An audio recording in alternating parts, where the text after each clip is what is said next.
At the end of this chapter, we'll see how and why Napoleon's empire collapses, and as a consequence, in years, a nationalistic feelings in the people was growing up and create a new order in the world. His excessive desire for power and authority maybe avoid him to be conscious of the advantages and power of his enemy, Great Britain in this case. At 1811, Napoleon had two big worries. He still had not a son who succeeded him, and the desire to enlarge French empire and to crush Great Britain. Following these objectives, he made three bad decisions, which led him to fall down. One of Napoleon's mistakes, it is known as the continental system. It is a policy that blockades the commerce with Britain. Napoleon established the blockade to prevent trade and communication between Great Britain in order to destroy Great Britain's commercial and industrial economy and to make continental Europe more self-sufficient. Aided by British, smugglers managed to bring cargo from Britain into Europe. Britain responded with its own blockade, stopping neutral ships bound for the continent and forced them to sail to a British port to be searched and taxed.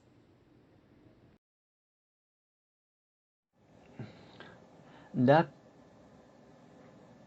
Peninsular War in 1808, Napoleon made a second mistake, and in order to get Portugal to accept the continental system, he sent an invasion force through Spain.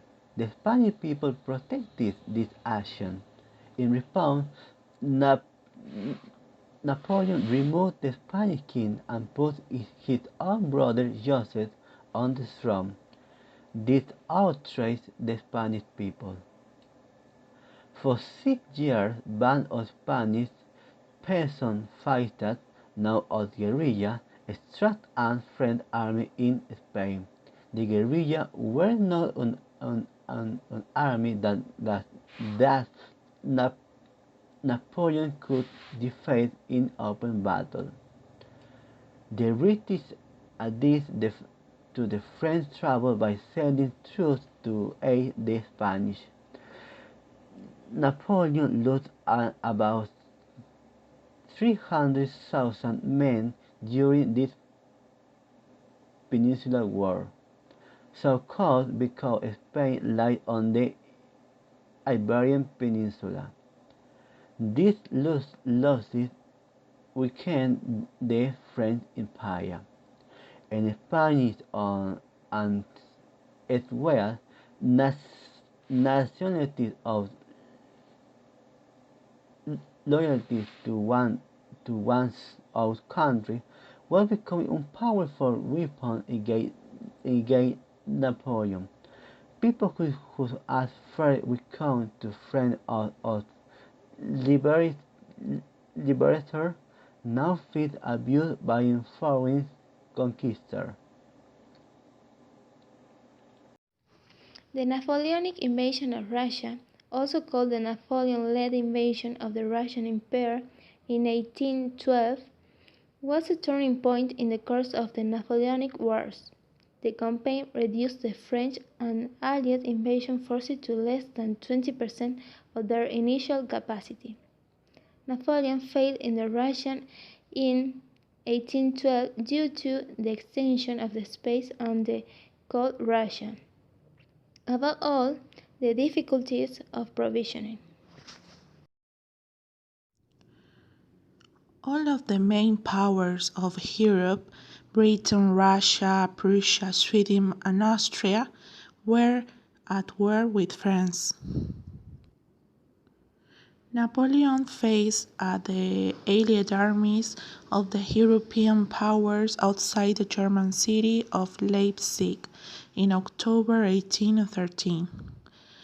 The Allied forces easily defeated his inexperienced army, and French resistance crumbled quickly. By January of 1814, the Allied armies pushed steadily towards Paris. William III and Alexander I led their troops in a triumphant parade through the French capital. In April of the same year, Napoleon gave up his throne.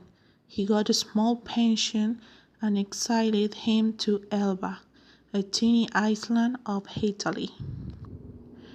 Louis XVI's brother assumed the throne as Louis XVIII. He quickly became unpopular for undoing the Revolution's land reforms. This incentivized Napoleon to try to regain power. In 1815, he landed in France. Within a day, Napoleon was again Emperor of France. In response, the British army prepared for battle in Waterloo in Belgium. On June 1815, Napoleon attacked. Then the Prussian army joined to the British and together attacked French. 2 days later, Napoleon's exhausted troops gave way. The British shipped Napoleon to St. Helena, a remote island in the South Atlantic. There he lived lonely for 6 years writing his memoirs. He died in 1821 of a stomach ailment, perhaps cancer. Napoleon's defeat opened the door for the freed European countries to establish a new order.